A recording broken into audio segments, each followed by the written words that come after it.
तारापुर की रणभूमि में आज जो सबसे चर्चा का नाम है वो राजीव कुमार सिंह जनता दल यूनाइटेड के प्रत्याशी है और जो आजमाइश पूरे शबाब पर है। क्षेत्र में घूम रहे हैं, घर घर जा रहे हैं, जनता का आशीर्वाद ले रहे हैं और जो क्षेत्र के लोग बता रहे हैं वो तो हम आपको बाद में बताएंगे, लेकिन पहले हम खुद कैंडिडेट जो राजीव सिंह हैं उनसे ये जानना चाहेंगे कि तारापुर की जनता उनको इस विधानसभा चुनाव में क्यों चुन के पटना भेज दे। क्यों आपको लगता है कि जनता यहाँ की भेज के आपको पटना भेजे? क्योंकि मैं पहले से भी यहाँ का उम्मीदवार जनता दल यूनाइटेड से 2005 में रहा हूँ जी।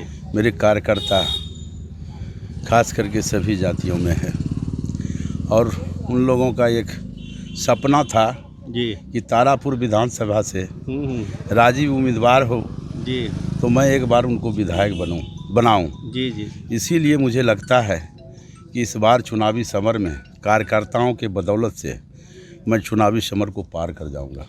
कार्यकर्ता की बदौलत से ही कैंडिडेट जीतते हैं, लेकिन क्या विकास का भी कोई रोड मैप आपने तारापुर के लिए बनाया है? रोड मैप सिंचाई के क्षेत्र में है जी, विद्युतीकरण जो बच गया है उसके लिए है, शिक्षा के क्षेत्र में भी है, खास करके युवा वर्ग के लिए जी भी मैं अपना सोचा हूं कि उनके लिए भी कुछ करूं। युवाओं के लिए क्या करिएगा, क्योंकि यूथ बहुत बड़ा मतदाता है आपका? यूथ बहुत बड़ा मतदाता है। यहाँ खेल का मैदान नहीं है जी, खेल का मैदान बनवाऊंगा जी तथा उनके लिए क्रीड़ा जगत में जी जी क्रिकेट का मैदान हो, फुटबॉल का हो, बैडमिंटन का हो, ये सब करूंगा और ये सब देने के बाद युवा लोग मेरे साथ हैं और आने का प्रयास। लेकिन रोजगार बहुत बड़ा मुद्दा है युवाओं का, उसके लिए क्या करिए? रोजगार मुद्दा है तो अभी तो वैकेंसी निकल ही रहा है। जी जी आपने देखा होगा जी, बहुत वैकेंसी निकला है, उसमें युवाओं का भागीदारी सुनिश्चित हो रहा है।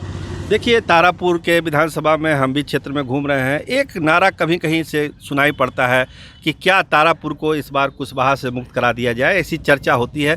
उससे लोगों को आप क्या जवाब देना चाहिए? उसके कुशवाहा समाज से मुक्त जो है कुछ लोगों का है। जी जी, कुछ की बात कर रहे हैं। कुछ मुट्ठी भर लोग हैं जी जो चाहता है कि कुशवाहा से मुक्त करा दूं जी, क्योंकि कुशवाहा जो भी उम्मीदवार रहा है जी जी जी तो उम्मीदवार सभी लोगों के लिए काम किया है। जी मैं भी उम्मीदवार के रूप में हूँ जी, और मुझे जनता का भी आशीर्वाद है, केवल कार्यकर्ता का नहीं, जनता का भी आशीर्वाद है कि राजीव एक बार तारापुर विधानसभा का प्रतिनिधित्व करे जी और उन लोगों के सपना को हम पूरा करेंगे। जी। एक आरोप आप पर लगाया जाता है, कितनी सच्चाई है आप खुद बताइएगा, कि जो छवि है जनता दल यूनाइटेड की उम्मीदवार राजीव सिंह की वो थोड़ी सी आपराधिक है। इसके बारे में आप क्या सफाई देना चाहते ये हैं? अपराधी कौन कहता है?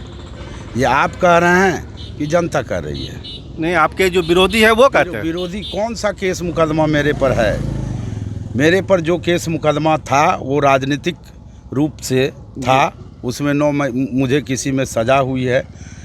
2-3 जो केस है वो नेम्ड FIR नहीं है। जी जी प्रशासन ने मुझे बाय जबरन उस केस में फंसाया है। जी जी, जिसकी जो है कानून उसकी जो है अथी करेगा और जो आपको लगता है कि जनता उसका सही जवाब इस चुनाव में देगी? एकदम देगी। मैं 611 वोट से चुनाव 2005 में चुनाव हार गए थे सर। जी जी उस समय खड़गपुर विधानसभा अलग से हुआ करता था। जी मेरे घर के बाद खड़गपुर विधानसभा स्टार्ट होती है। जी तो ये लोगों का सपना था, खड़गपुर के लोगों का भी, जी जी जी कि आज न कल जो है अगर लड़ेंगे राजीव जी तो हम उनको विधायक बनाएंगे।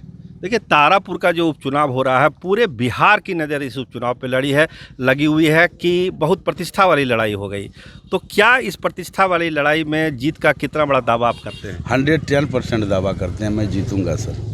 तो जो लवकुश समीकरण जो बना है अभी आपके पार्टी में, उपेंद्र कुशवाहा भी पार्टी में आए हैं, तो पूरी तरह से लवकुश समीकरण एकजुट है तारापुर में? एकदम एकजुट। लवकुश समीकरण ही नहीं जी, सभी समीकरण का इस बार रिकॉर्ड तोड़ेंगे हम जीतने के बाद, बता देते हैं आपको। चलिए, जैसा कि राजीव बाबू बता रहे थे कि सारे रिकॉर्ड इस बार टूटेंगे और केवल लवकुश समीकरण नहीं, सारे समीकरणों ने साथ दिया है। तो देखिए 2 तारीख को जब नतीजा निकलेगा तो राजीव बाबू के माथे पर विजय का सेहरा बंधेगा, ऐसा यहाँ के लोग कह रहे हैं। चलिए इंतजार करिए। मैं सरोज सिंह, सुमित सिंह के साथ, धन्यवाद, नमस्कार।